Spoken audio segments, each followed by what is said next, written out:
Assalamualaikum warahmatullahi wabarakatuh.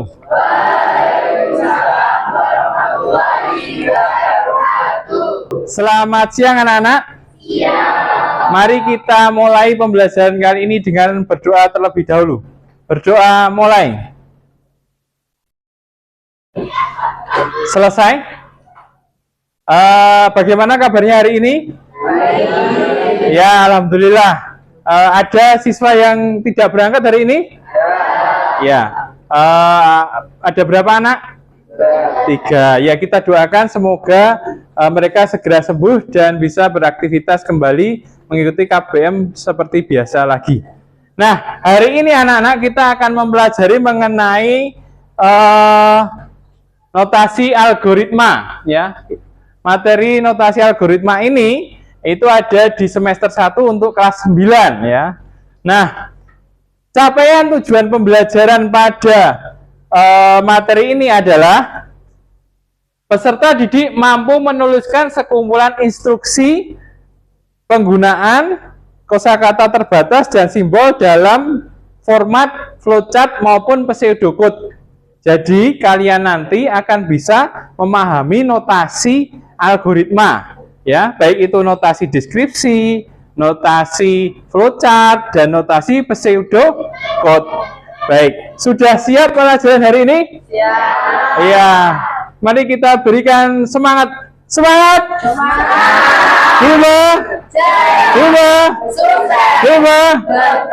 Terima kasih, ya. Nah, untuk itu mari kita lihat tayangan berikut ini.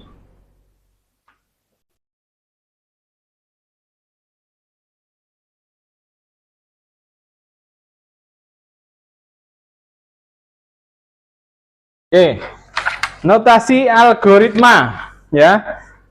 Kalian masih ingat apa yang dimaksud dengan algoritma itu? Masih? Apa, Hani? Langkah-langkah. Oke, langkah-langkah untuk menyelesaikan suatu masalah secara terstruktur. Ada yang lain yang tahu apa itu algoritma? Betul sekali ya yang disampaikan oleh Hanifah. Jadi algoritma itu adalah langkah-langkah terstruktur untuk menyelesaikan sebuah masalah, ya. Maka dari itu mari kita lihat tayangan video berikut ini.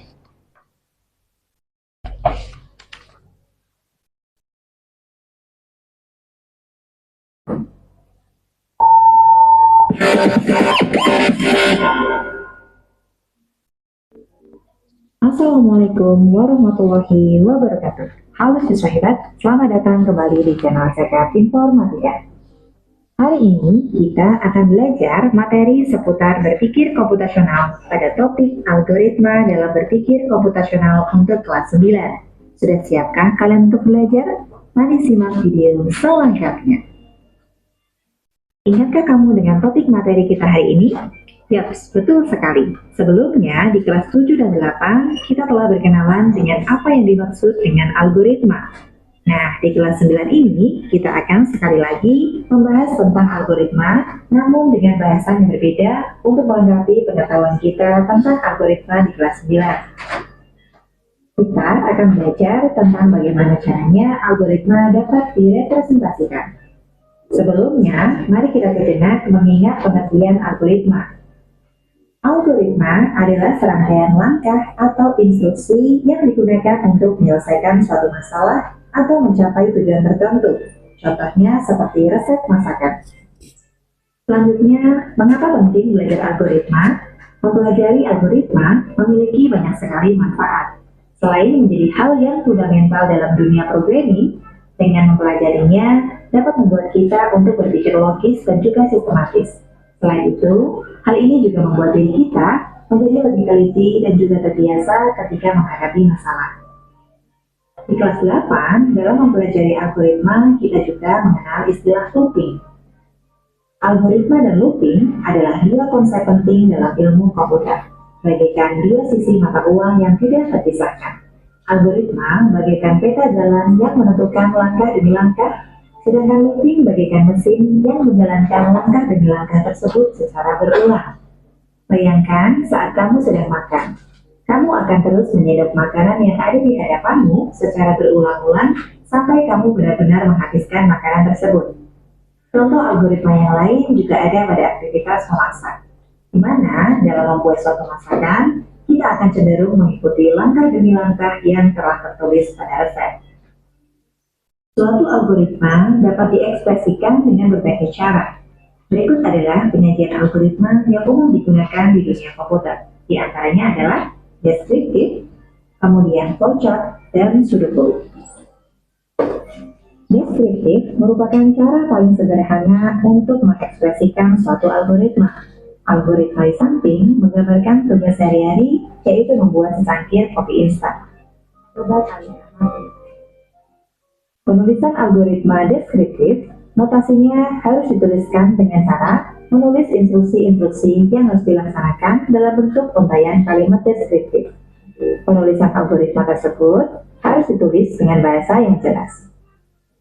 Selanjutnya adalah flowchart. Flowchart dapat digunakan untuk menampilkan suatu algoritma dalam bentuk diagram. Jenis ini memberikan tampilan yang lebih visual. Ada simbol-simbol khusus yang harus digunakan dalam flowchart. Sebagai catatan, kamu tidak bisa membuat algoritma ini sembarangan, karena orang lain tidak bisa mengikuti algoritmamu apabila kamu menuliskan simbol yang salah. Selain flowchart dan deskriptif, algoritma juga dapat dinyatakan dalam pseudocode. Pseudocode dapat digunakan untuk mengkodekan solusi dalam bahasa pemrograman sebenarnya.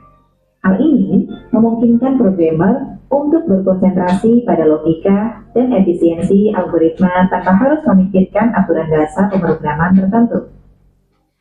Dengan menuliskan kode semu tersebut, seseorang dapat menuliskan algoritma untuk dapat dibaca oleh manusia, tetapi tidak ditujukan untuk mesin ataupun robot. Gambar di samping sebelah kiri merupakan contoh penulisan algoritma dalam bentuk pseudocode. Sekarang kamu telah mengerti bagaimana algoritma dapat disajikan dalam bentuk yang berbeda-beda. Untuk membentuk suatu algoritma yang baik, kita perlu mengetahui tentang bentuk-bentuk penulisan algoritma. Pasalnya, setiap bentuk penulisan memiliki peran penting dalam proses coding. Tiba saatnya untuk kita berlatih. Oke, jadi notasi algoritma tadi ada 3 ya. Yang pertama apa? Yang kedua? Yang ketiga? Pseudocode. Oke, betul sekali. Deskriptif itu tadi bentuknya seperti apa? Seperti langkah-langkah. Ya, deskripsi dari membuat sebuah sesuatu. Ya, ketika kalian ingin membuat sebuah nasi goreng atau ingin membuat sebuah kopi atau teh, itu langkah-langkahnya berupa deskriptifnya apa. Ya. Yang kedua, menggunakan bentuk flowchart. Ya. Flowchart itu adalah sebuah diagram alir, ya, di mana nanti ada proses mulai input, lalu nanti proses dan juga ada output.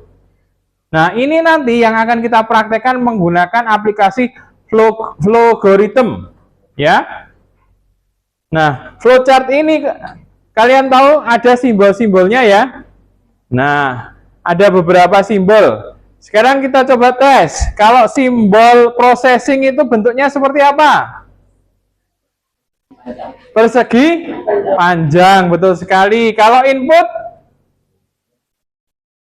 simbol input ada nggak? Bentuknya apa? Jajar genjang, betul sekali. Ya. Terus yang terakhir kita pelajari tentang pseudocode, notasi algoritma yang menggunakan gabungan bahasa manusia dan struktur pemrograman. Nah, ini kalau kita juga mau coding, nanti kita akan praktekkan. Bisa. Nanti kita praktekkan bagaimana membuat, pertama kita bikin flowchart-nya dulu. Setelah flowchart jadi kita pakai Flowgorithm. Setelah algoritmanya jadi kita pakai pseudocode. Pseudocode-nya di mana? Nanti pseudocode-nya di handphone, ada di Play Store. Kalau Flowgorithm-nya ada di PC kalian, ada di PC kalian, di komputer kalian. Nah, sekarang kalian akan saya bagi LKPD-nya, ya.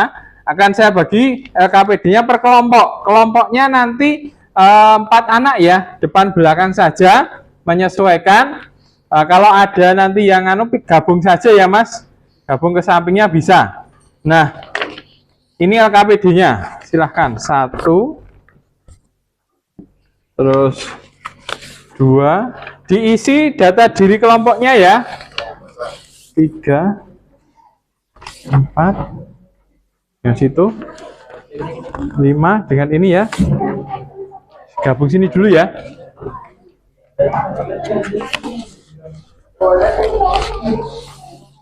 6 ya, 7, terus ini dengan ini belakangnya ini, oh ini dengan ini ya, berarti gabung aja nggak apa-apa, atau ini berdua aja, ini 1, oh ding, ini dengan ini ding, bener sini ya, gabung sini ya, itu berarti ini 1, ini nyoh ini ya, udah tuh, gabung ya. Nah, dari LKPD yang kalian terima itu, kalian isi dulu identitasnya. Yang kedua, kalian ini analisis. Ya, misalnya masalah di sini adalah menghitung rata-rata nilai ujian. Ya, nilai ujian, rata-rata ujian atau nilai rata-rata rapot juga boleh. Di mana nilai rata-rata itu ada nilai ulangan, ada nilai tugas, terus ada nilai apa lagi? Nilai ulangan, nilai tugas, nilai kelompok, terus di rata-rata. Coba kalian buat pseudocode-nya. Buat flowchart-nya ya. Flowchart-nya buat di baliknya aja, di sebaliknya gambar itu. Di sebaliknya kertasnya itu. Ya. Nah, untuk memulainya kalian bisa juga ada panduannya di buku kalian, LKS kalian ada. Itu ada contohnya. Ya, terus kalian coba, kalian bikin, kalian diskusikan. Kalau rata-rata ujian nanti apa saja yang dibuat flowchart-nya dan bagaimana. Ya, diskusikan dulu ya.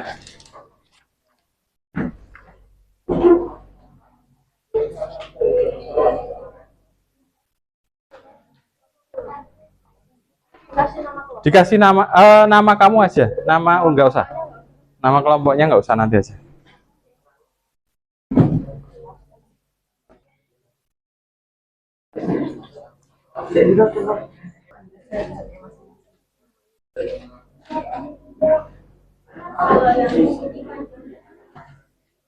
Yang atas nomor 1 dulu aja.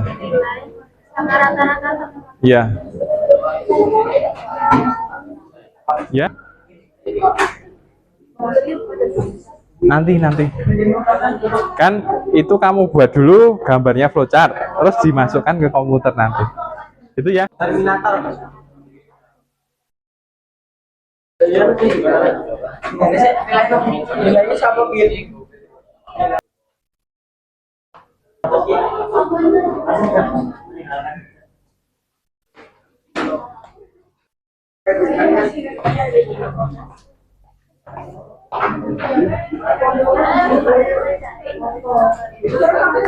Baik, sudah selesai anak-anak kerja kelompoknya? Oke, berarti kalian sudah bisa membuat flowchart-nya ya? Ya, silahkan salah satu maju, mau? Ayo, 2 boleh, silahkan maju. Ya, maju sini, ditampilkan hasil kerja kelompoknya. Gak apa-apa, sini silahkan, sini. Ya, ayo, ditemenin nggak apa-apa. Ya. Oke. Jadi tadi kan kita disuruh untuk memecahkan masalah yang pertama, yaitu mencari rata-rata dari nilai. Nah, flowchart-nya itu kurang lebih kayak gini teman-teman. Dimulai dari apa yang kita cari, kemudian inputnya apa aja, terus apa sih dijelasin satu-satu gitu. Iya. Nah, kalau mulai itu kita pakai simbol yang paling atas. Iya. Oh, nah, habis mulai nanti kita masukin kayak komponen-komponennya tuh ada apa aja sih? Kayak misalnya kan tadi mau nyari nilai rata-rata. Nah, misal nilai rata-rata dari nilai UAS, UTS, dan misalnya nilai tugas. Nah, dari tiga itu kita inputin nih satu-satu. Misalnya nilai tugasnya berapa, nilai UASnya berapa, dan nilai UTS-nya berapa. Kemudian, nah di sini kita masukin rumusnya nyari rata-rata itu apa sih? Nah, ternyata itu tuh dicarinya jumlahnya, kemudian dibagi dengan banyaknya data input nilainya tadi. Nah, terus nanti ketemu outputnya, udah gitu. Oke. Lebih seperti itu. Oke, kita beri aplaus teman-teman. Oke, betul ya anak-anak. Jadi silahkan duduk. Jadi flowchart yang sudah dibuat oleh teman kalian itu betul. Jadi ada deklarasi. Ini bentuknya deklarasi itu adalah mendeklarasikan nilainya. Jadi nilainya itu apa? Nilai tugas, ujian, sama nilai rata-rata. Jadi ini deklarasi dulu. Nah, setelah itu kita ada yang namanya input. Jadi ini adalah gambar atau flowchart simbol dari input, ya. Input tugas, input ulangan, input PTS. Nah, ini nanti bentuknya nilai rata-rata integer asli. Terus yang terakhir adalah proses. Ini ya proses ya. Prosesnya berarti nilai jumlah nilai dibagi 3 dan ketemu hasil outputnya rata-rata. Oke, ada pertanyaan anak-anak? Tidak ada? Gimana kalau kita langsung praktek? Gas ya. Silahkan kalian buka aplikasi algoritmnya atau flowgoritmnya. Setelah itu kalian masukkan flowchartnya dan kalian buat programnya. Setuju? Ayo silahkan sekarang kita praktek. Ya, flowchartnya seperti itu. Terus nanti kamu buat pakai aplikasi flowgoritmnya. Yuk silahkan dikerjakan.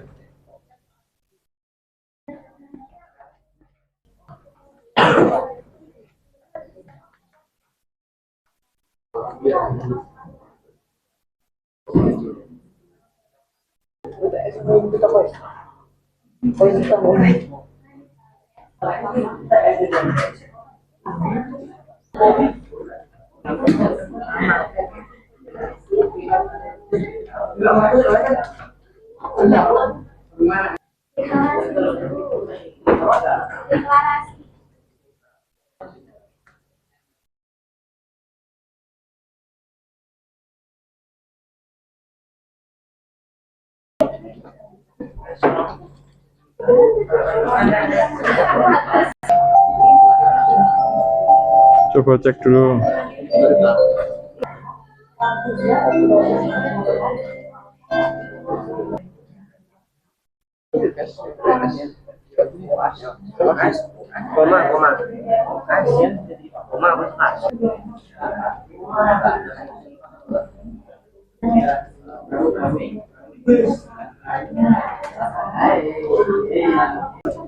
Ya, itu diginikan.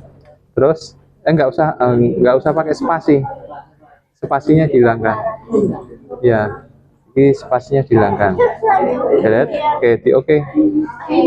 Oke. Nah, jangan coba kita cek jalankan. Oh, belum, bentar. Ini cek. PTS ini harus sama. Ini kan tugas UAS UTS. Nah, ini kenapa jadikan ini PTS-nya diganti?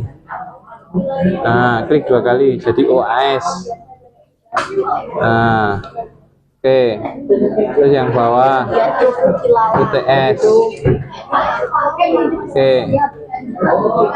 Nah, itu diganti juga tugas, terus UAS sama UTS. Oke. Nah, sekarang jalankan coba. Oke, berhasil. Ya.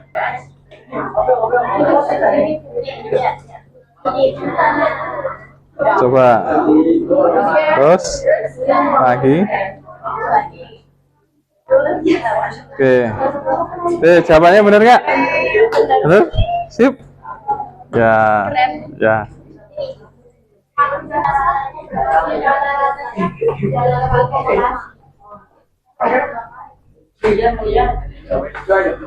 Ya, baik anak-anak, sudah selesai? Bisa? Oke. Ada yang mau presentasi? Bisa? Oke, ya silahkan maju ke depan.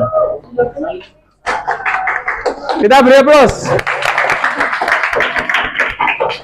Ya, itunya dibuka dulu logaritmanya. Ya, itu. Oke.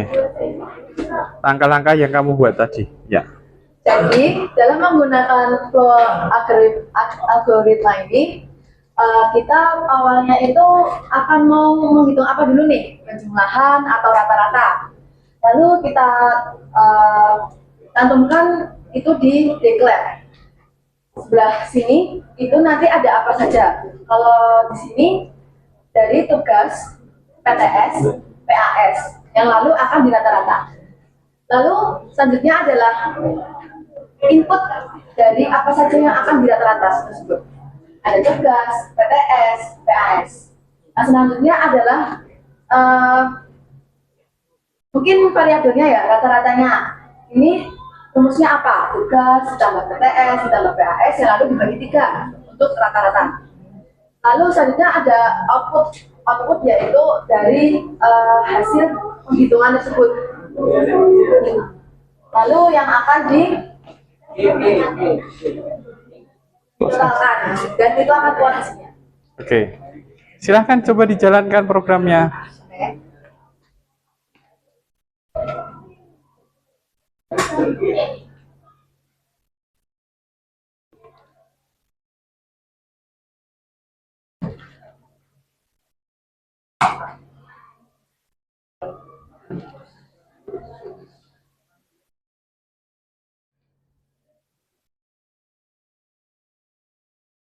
Masukkan.